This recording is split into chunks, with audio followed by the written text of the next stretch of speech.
Well then.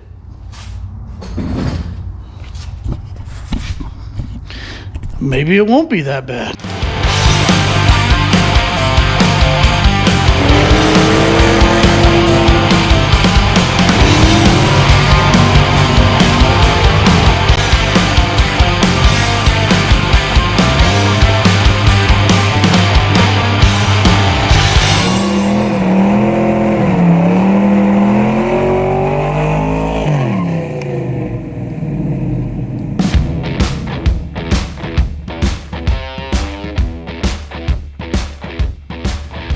Before we get rolling here, I wanted to give you guys some specifics on where to find some of the parts that I got to do a sway bar conversion or add a sway bar to our 92 Sonoma GT. Obviously, this is a Gen 1 S-Series pickup, so you can do this to any Gen 1 S-Series pickup that you have, and you can get factory parts from the junkyard to do it. However, they come from two different kinds of trucks that I'm aware of, and they come in two different ways. And what I mean by that is we're done.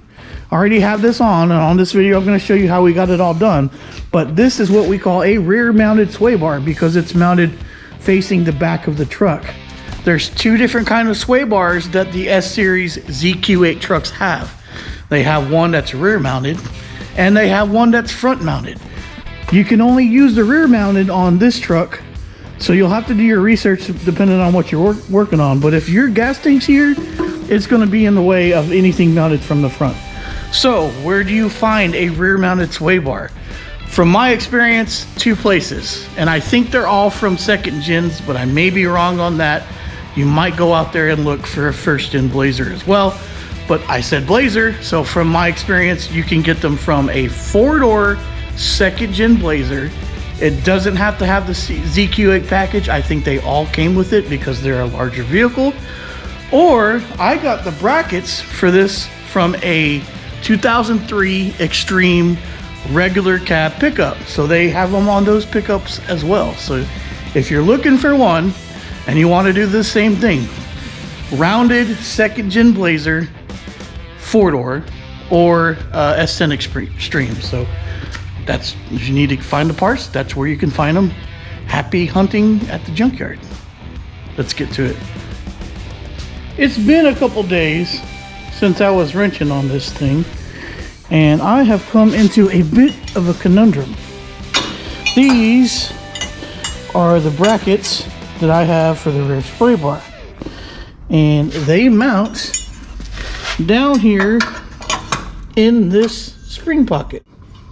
This is the passenger side sway bar mount. And in order for this to mount, it goes in this pocket like this. And I'm going to have to drill holes that mount it in there. Now I have pulled the shock out of the shock mount. And in order to drill these bolts, I'm either going to have to drill a couple here and here. And I know I have to drill one in the frame here. I went out and bought a right angle drill. I'm not sure if I showed you guys that or not, but I've come to the conclusion there is no way that I'm going to be able to get in here to drill these holes. I just don't see it happening. And that one's a ways away from it. And I'm concerned that it's going to be way off if I do.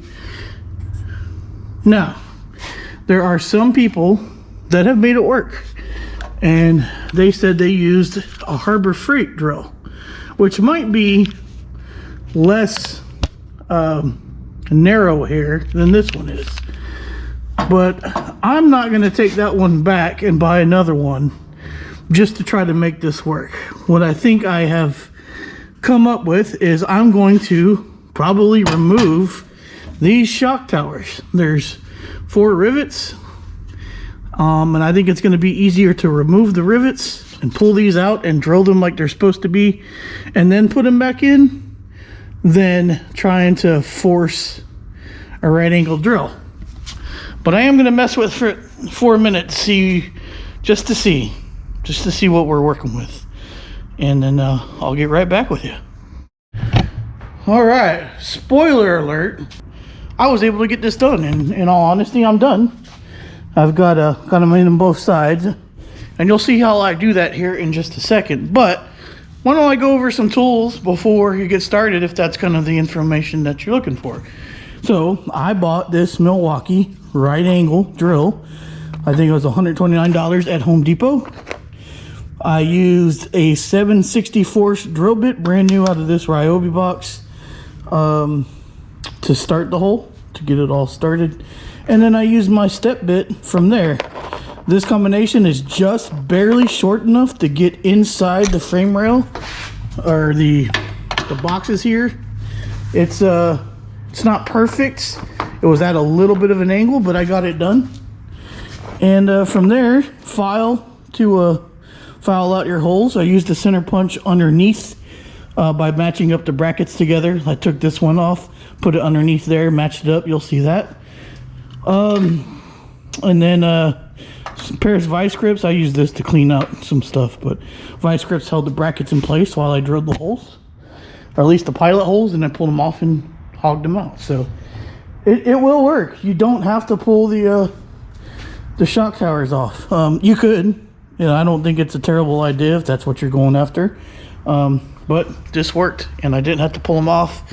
And it took me about 45 minutes to get both sides done, maybe an hour combined. I did one yesterday, I did one today. All right, get back to it. Let's see what we got.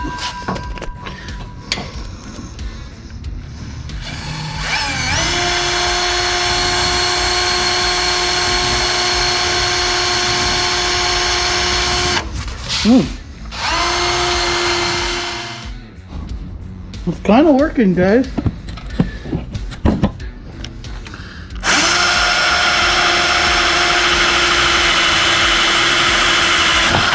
Holy cow.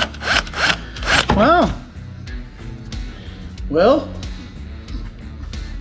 how well the rest of that gonna work? I got through it.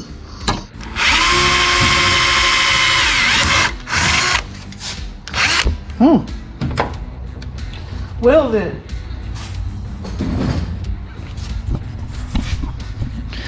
Maybe it won't be that bad. I stand corrected.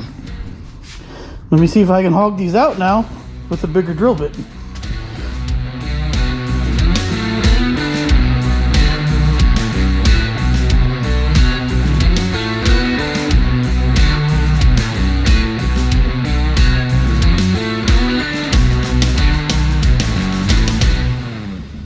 I'm wrong. I was able to get in there, get them cut out. One hole here, one hole there. I'll have to do one at the bottom yet, but I can do that from underneath with a whole lot more room. I think. Let me see if the bracket fits. All right, it's April today, and the fan's on. So it starts that season with the fan being on in the videos. And I apologize, but check this out, y'all.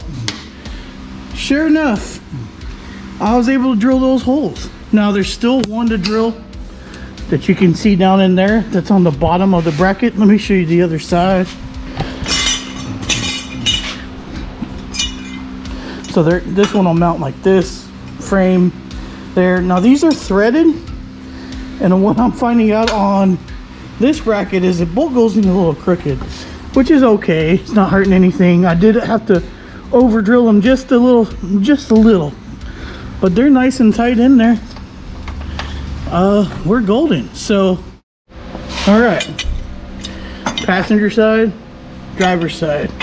If you lay them together with the corners at the same space, you can see right through the hole. So, yeah, that's my plan. I'm gonna put this one back in place, bolt it down, put the right one back in place, bolt it down, put the other one underneath it, clamp it, mark it from underneath, and drill a hole. And then we'll do the same on the other side. So yeah. All right, I got these guys, I think, pretty parallel. Might just be a little off that way. Yep, I got a little bit of room to move it. But I think that's going to be close enough for me to be able to center punch from underneath. See if I can center punch this the best that I can. One of those spring ones would be great for this job.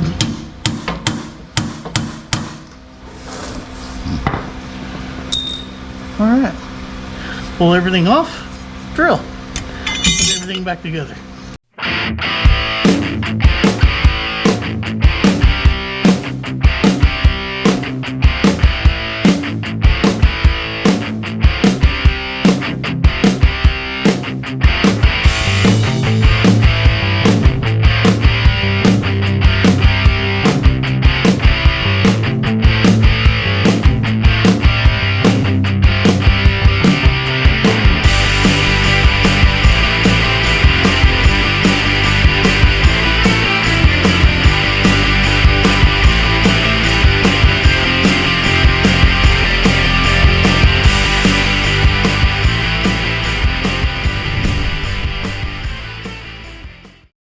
Well, ladies and gents, I have to do this one more time on the driver's side.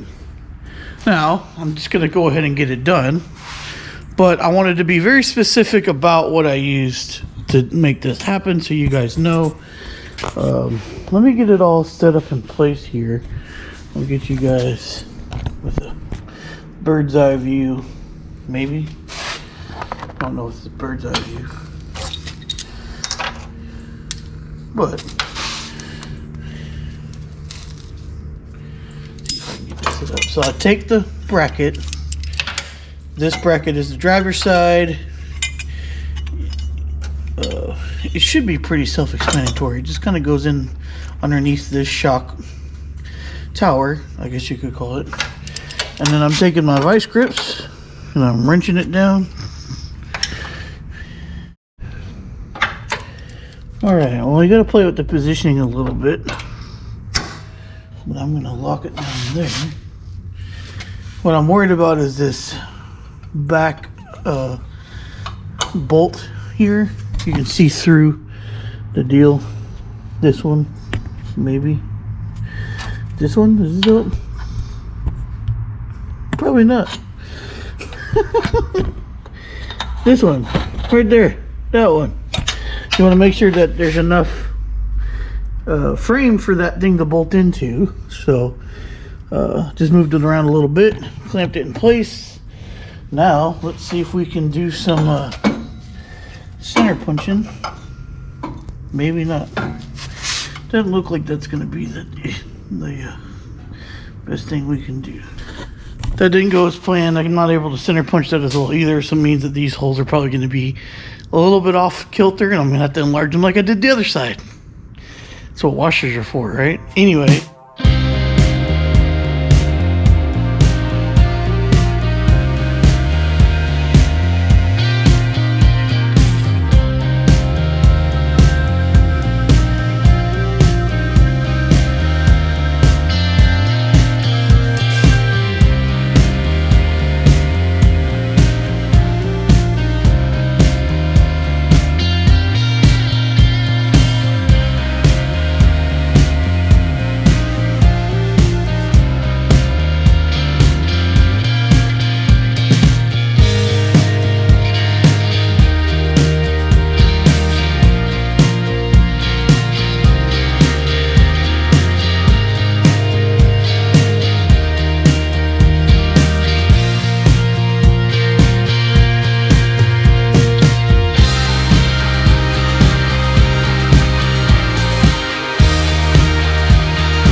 we're all done, ladies and gents, at least with the brackets.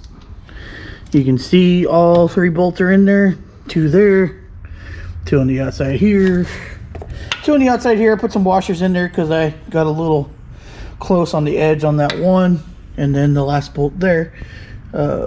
So I'd call that a success that I wasn't expecting to be a success, because I really thought I had to take those things off, but I got in there, I got it done. So I may put some nuts on the back of these eventually, just to increase this rigidity a little bit, or safety, I guess you could say. But overall, I'm happy with it, and I think it's going to work pretty good. But I think this video is probably going on 15-20 minutes here, and I think we're going to stop it here, and we're going to continue on with another video on how to prep the rear sway bar. So but that's what I did. I robbed the sway bar off a 4-door ZQ8 Blazer, and the brackets that came off the frame, everything in bolts, and I don't think I'm into it for more than 45 bucks. So I've got some bushings to replace. That's going to cost a little bit of money. I don't remember what it cost. I've had this parts for a long time, and that's what we're going to work on next. So I'll go into all that here pretty soon, and we'll see that on the next video. But thanks guys coming along. We finally got it done. We're just about ready to put the bed back on this thing and get it running on down the road. So like I said, thanks for coming along. If you're new to the channel, please consider subscribing. We'd love to have you along. We have all kinds of projects. We stay pretty busy. So let us know what you think. And yeah, if you have any questions, throw them down in the comments. If you already are subscribed, you guys are the best. We love you very much. I'm hoping to plan to do some different things for subscribers in the future here. I'm not sure what direction we're going to go in that, but I'm hoping to have some benefits for you guys. And yeah, and like I said, I'm going to shut it down. Check us out on Facebook and Instagram at The RacerX Garage, and we'll see you next time. Until next time, you know the deal. Y'all be good.